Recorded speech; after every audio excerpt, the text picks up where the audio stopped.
BPSC के द्वारा सभी स्तर के शिक्षकों के रिजल्ट की घोषणा कर दी गई है, जिसमें प्राइमरी के लगभग 80,000 पदों के सापेक्ष 72,000 अभ्यर्थियों का रिजल्ट जारी कर दिया गया है। यहाँ पर कट ऑफ को लेकर के बहुत ज़्यादा अभ्यर्थियों को अनएक्सपेक्टेड लग रहा है कि इतना कट ऑफ चला कैसे गया। इसके रिगार्डिंग पहले ही डेडिकेटेड वीडियो मैंने बना रखा है, जिसका लिंक आपको इस वीडियो के डिस्क्रिप्शन में दिया गया है। जरूर देख लीजिएगा कट ऑफ कितनी गई है और उसके पीछे का रीजन क्या है।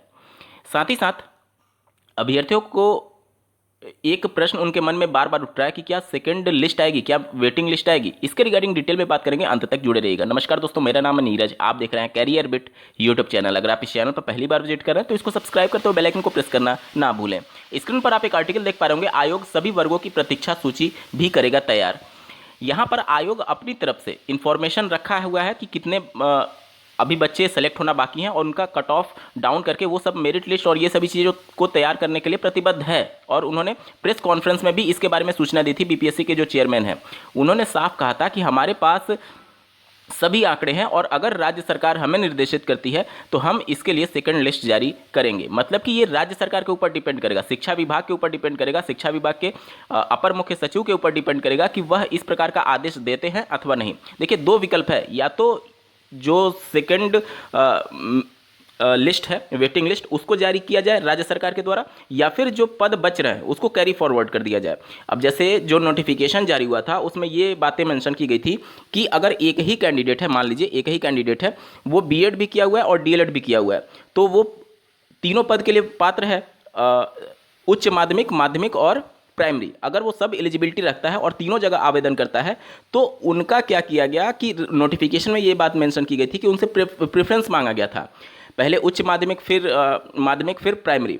अब वहाँ पर जाहिर सी बात है, एक बंदा है तो कहीं एक ही पर ज्वाइन करेगा, और अगर किसी बंदे का पीजीटी में हो रहा है तो वो प्राइमरी में क्यों आएगा, जाहिर सी बात है केवल पीजीटी ज्वाइन करेगा। तो पहले नोटिफिकेशन में ये बातें मेंशन थी कि उसका केवल एक ही रिजल्ट जारी किया जाएगा, मतलब कि पीजीटी वाला, बाकी के प्राइमरी और टीजीटी वाला रिजल्ट उसका कैंसिल कर दिया जाएगा।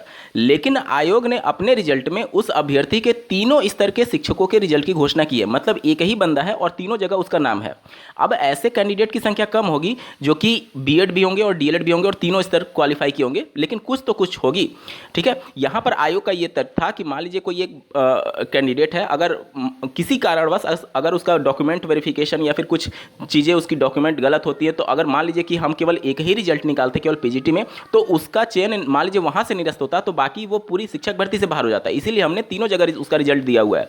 अब यहां पर नोटिफिकेशन की बातों को ना स्वीकार करके तीनों जगह उनका रिजल्ट दिया गया है। साथ ही साथ जो कैंडिडेट ऐसे हैं, अब वहां से जो पद खाली होंगे, जैसे मान लीजिए एक बंदा है, तीनों जगह उसका रिजल्ट है, तो जाहिर सी बात है एक ही जगह ज्वाइन करेगा। एक ही जगह जब ज्वाइन करेगा, अब ये बंदा जो तीनों जगह सेलेक्ट हो रहा है, जाहिर सी बात है एक ही जगह ज्वाइन करेगा। दो सीटें तो उसकी खाली चली गई, लेकिन उन दो सीटों पर कोई ज्वाइन तो करेगा नहीं। तो आयोग ने ये बोला था कि हम अपनी तरफ से वो सीटें खाली जा रही हैं तो हमारे पास सभी आंकड़े हैं, और अगर शिक्षा विभाग हमें निर्देशित करता है तो हम इसके लिए वेटिंग लिस्ट जारी करेंगे।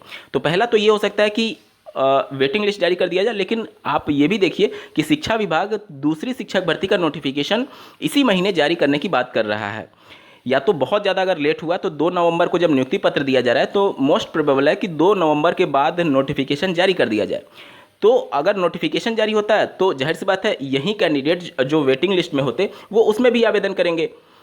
मान लीजिए कि वेटिंग लिस्ट नहीं निकाली गई और नोटिफिकेशन निकाल दिया गया, तो ये कैंडिडेट फिर से उसमें आवेदन करेंगे, और भविष्य में जाकर के अगर वेटिंग लिस्ट का रिजल्ट निकाला जाता है तो वही कैंडिडेट यहाँ भी हैं और उसमें भी आवेदन किए होंगे। अगर वहाँ की परीक्षा होकर के अगर रिजल्ट जारी किया गया तो एक ही कैंडिडेट 2 जगह हो रहा है। तो यहाँ पर शिक्षा विभाग को जल्दी फैसला लेना होगा कि वेटिंग लिस्ट आ रही है अथवा नहीं आ रही है। वैसे अगर प्राइमरी की मैं बात करूँ स्पेशली, तो प्राइमरी में आप देखेंगे कि जो कैंडिडेट सीटेट अपियरिंग में अप्लाई किया हुआ था, सबका रिजल्ट जारी किया है आयोग ने। बीपीएससी के चेयरमैन के द्वारा जब प्रेस कॉन्फ्रेंस किया गया तो उसमें उन्होंने यही बातें की थी कि जो सीटेट क्वालिफाई होगा, हमने कई बार मौका दिया, वो अपना डॉक्यूमेंट अपलोड कर दिए होंगे, और जो नहीं किए हैं उनका जब डीवी होगा, डॉक्यूमेंट वेरिफिकेशन होगा, उसमें वो छट जाएंगे। मतलब कि उनकी स्टेटमेंट से बिल्कुल बात साफ है कि जो सीटेट अपियरिंग वाले कैंडिडेट थे उनको फिल्टर आउट नहीं किया गया है कि जो अभ्यर्थी पास है उनका रिजल्ट केवल दिया जाए, जो फेल है उनका रिजल्ट ना दिया जाए। जाहिर सी बात है जो सीटेट फेल होगा, एलिजिबिलिटी में फेल हो गया, तो अब वो शिक्षक बनने के लिए उसका नियुक्ति तो होगा नहीं, नियुक्ति पत्र तो मिलेगा नहीं। तो उस कंडीशन में इन अभ्यर्थियों का रिजल्ट बेवजह जारी किया गया है। कट ऑफ इस वजह से आपको हाई दिख रहा है। एक्चुअल कट ऑफ के बारे में जो डेडिकेटेड वीडियो मैंने बनाया था, एग्जैक्ट लगभग उतना ही कट ऑफ चला जाएगा अगर आप इन सभी चीज़ों को, इन सभी फैक्टर्स को वहाँ से रोल आउट करते हैं, वहाँ से हटाते हैं।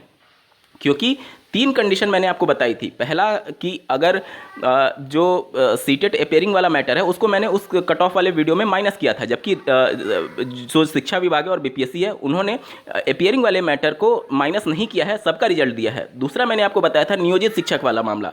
नियोजित शिक्षकों का जब अलग से नियमावली बन चुका है तो फिर उनका रिजल्ट जारी करने का कोई औचित्य नहीं था, लेकिन आयोग ने, बीपीएससी ने उनका भी रिजल्ट जारी किया है। साथ ही साथ ऐसे कैंडिडेट जो महिला कैंडिडेट हैं उनका भी ओवरलैपिंग हुआ है। अगर आप पीजीटी का रिजल्ट देखेंगे, ओवरलैपिंग का सही प्रोसेस होता है कि नॉर्मलाइजेशन पहले किया जाए, नॉर्मलाइजेशन के बाद सही तरीके से ओवरलैपिंग किया जाए। अगर ओवरलैपिंग हुआ है महिलाओं का मेल के सीट पर, तो ओवरलैपिंग ना करने की वजह से भी कहीं ना कहीं इसका इम्पैक्ट पड़ा है। क्योंकि आप देखिए, महिलाओं का जो पेपर का लेवल था और पुरुषों का जो पेपर का लेवल था उसमें थोड़ा सा अंतर था। जाहिर सी बात है महिलाओं के लिए थोड़ी सी चीज़ें फेवरेबल हो गई, और 50% चूंकि रिजर्वेशन था तो 50% पर तो मेल कैंडिडेट जाएंगे नहीं, लेकिन फीमेल जो है वो मेल की सीट पर जा सकती हैं। इसके रिगार्डिंग पहले से ऑनरेबल सुप्रीम कोर्ट का एक जजमेंट है। अब राज्य सरकार उसको अप्लाई की है नहीं की है, इसके बारे में कोई भी सूचना नहीं है। इनकी ऑफिशियल वेबसाइट पर इसके बारे में कोई भी सूचना नहीं है। यही सब मेन कारण है कि कट ऑफ हाई चला गया है।